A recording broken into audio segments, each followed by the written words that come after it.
Thailand, Cambodia படுற 2,00,000 மேற்பட்ட மக்கள் அவங்க வீட காலி பண்ணிட்டு போறதாகவும், 20லேருந்து 30 பேர் இறந்ததாகவும் சொல்றாங்க. இந்த வாருக்கான காரணம் பிரே விஹார்னு ஒரு சிவன் கோயில். இது கம்போடியாவும், தாய்லாந்து பார்டருக்கும் நடுவுல லொக்கேட் ஆயிருக்கு.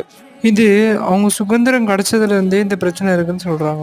இதுக்கு கம்போடியா 1962ல இன்டர்நேஷனல் கோர்ட் ஆஃப் ஜஸ்டிஸ்க்கு போறாங்க. பட் அவங்க ஒத்துக்கல.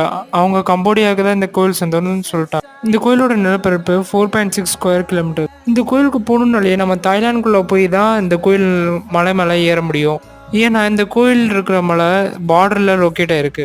அப்புறம் கம்போடியா இது யுனெஸ்கோ வேர்ல்ட் ஹெரிட்டேஜ் சைட்டில் இதை லிஸ்ட் பண்ணிட்டாங்க.